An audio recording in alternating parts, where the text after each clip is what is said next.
tutorials. So this is where we're going to start, and I'm going to list the prerequisites, the things that you should know before you start. So the first thing, you should at least have a basic understanding of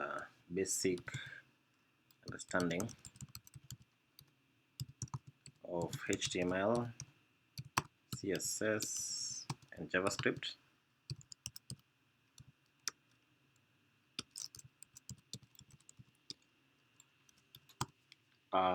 In JavaScript, you're going to use TypeScript in this case, so make sure you have that. 2, ensure that you also have installed Android Studio, because we'll need it when we'll be building our app. We are not going to use Android Studio per se to build, but we're going to use some of the things that we will need from it. Number 3, you also need to ensure you have your SDK paths, Android SDK. You also have your JDK installed. If you want to know how all this is done, please, there's a book that I'm selling on Gumroad. The link is on the description. Just go there. With $10 you can get that copy. Then you'll see how all these things go together. Number 3, ensure that number 4, that is, ensure that you also have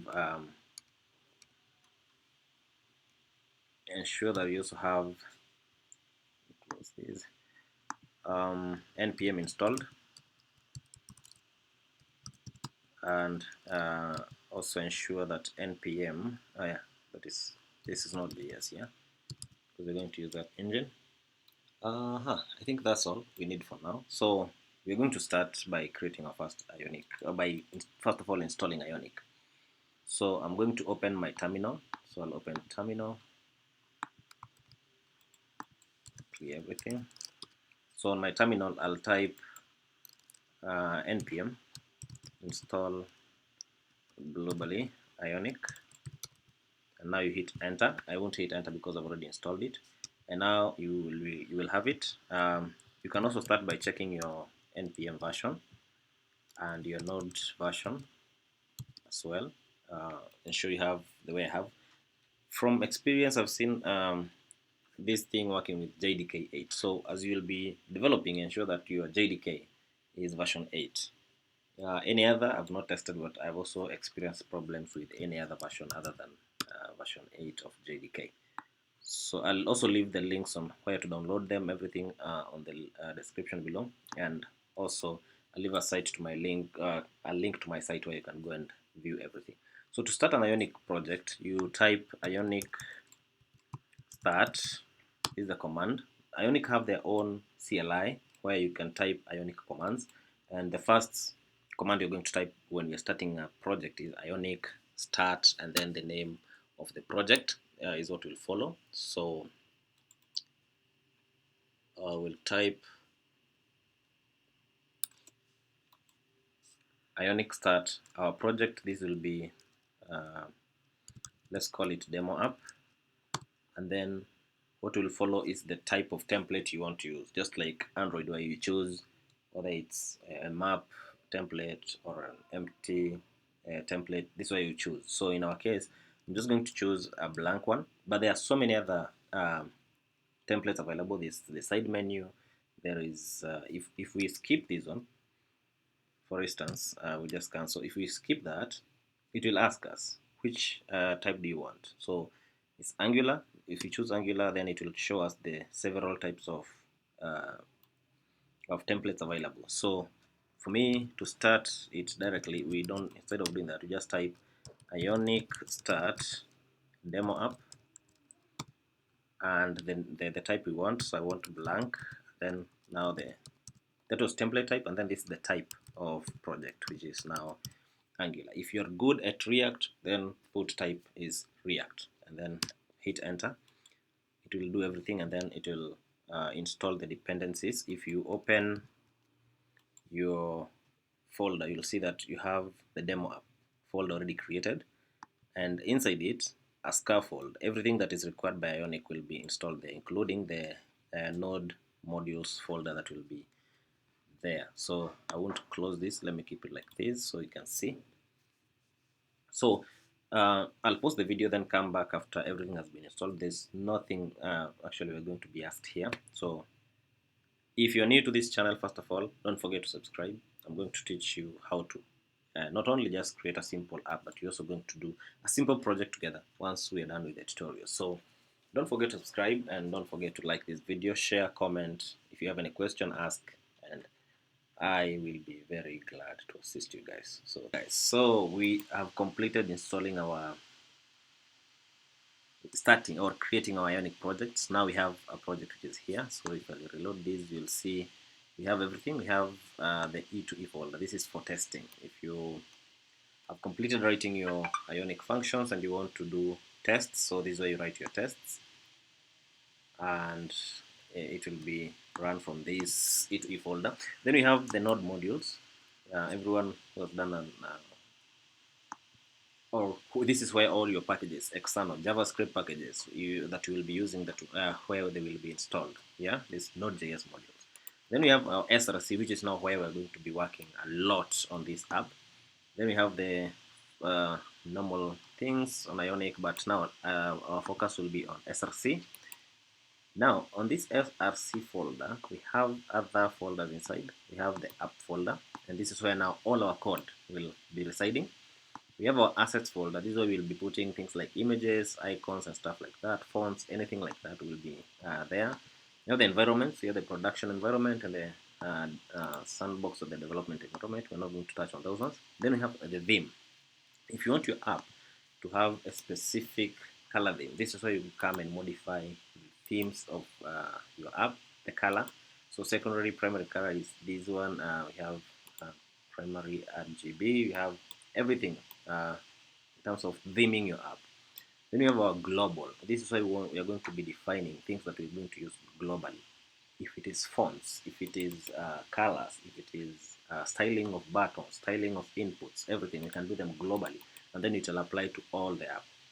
Now, we'll also again go to our app folder, and as you can see, we have our home, and each page or each view that you will be opening on Ionic will have 4 files inside. This one will have, actually it will have 4 files. Yeah, leave alone this one, it will have 4. So the first one will be the name of the page.page.ts. This is where our JavaScript or TypeScript logic will go. We have page.scss. This is where all our CSS files will go, or code will go. Then we have our html.page.html. This is where all our now Ionic views are going to appear. And then we have the module. This is where we'll be loading things that we want to customize or additional functionality to the Ionic framework itself. So some of the things will be appearing there, and this includes if you want to add things like gauge, things like translation. They'll be going to the module folder, module.ts file. Good. Now that we are here, let us now run these applications and see how it will look. So now to let me clear this. Now to run an Ionic applications, we will first of all cd into the folder, and then we'll run Ionic serve. And when you do that, it will open a tab on your browser, and then it will, Ionic is very good because it has also what we call a live reload. So the moment we hit save, we can be able to see the changes as we'll do them.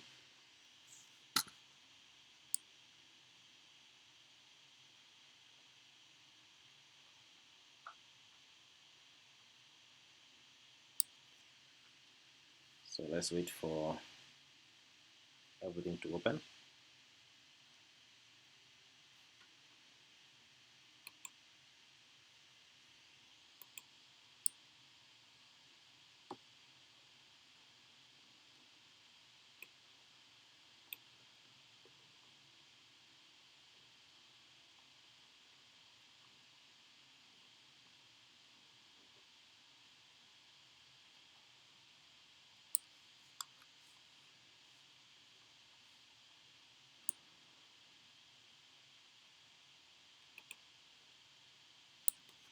Great, app has opened, so we'll inspect the page. I want to open it in mobile form, so I'll click mobile. There you go. This is now iPhone 10. Let me open it to Android view like this. Now this one is now our basic app. This is how it looks. Now as you can see, we have access to Chrome debugging, which is we'll be using a lot of console, and then we have our app on this end. So let me go and walk you through the Ionic page structure using the homepage.html. So I'll also hide it. So once we open page.html, you have the first tag that you find there is the Ionic header, and this is what you can see here, the header of the app. You see this blank, that is where you're going to have, and this is what we also call the app bar. So it appears here. Then the next thing that we are going to encounter is the Ion content, and this is where we are going to write now. Inside these tags is where we're going to write all our logic. So for instance, we need to remove, I'll remove all this, don't need them, and save it. Here we can start by changing this one to app or demo app, like that, and save it. And now when you go to browser, you'll see that we have our demo app there, which is now the app bar. Good. Now let me walk you through now. So we have said this is where you have the app bar, and then the content is going to appear here. For instance, if you just write hello world like that and save this one, then you go back to your page, it will reload automatically, and then you'll see that your P has occurred there. And then you can even do like H1 and just say welcome to Ionic tutorials. Save it, then you'll see you have our H1, and it's obeying every HTML rules that are available, the DOM structure. Good. Now we're not going to focus on that for now. The next thing I want us to do is, let me return this P and say hello world. Just want to walk you through a few things. We can also put classes here. So class, say test, and then we'll open our SCSS file, home.page.scss. Let me delete everything that's here, and then I'll put .tests class, and then we'll just say color something like let's say gray, like doing this, and then change it to text like that, save it. Then when we go back to our app, you see that the text has changed to gray. Let me change it to something like red, like this. You can even write red itself, but I like using text, so save it. Then when you go back, you have your text has changed to red. So that is just the basic. We have learned how to create an Ionic project. We have learned how to modify some pages, HTML. We also here page.scss.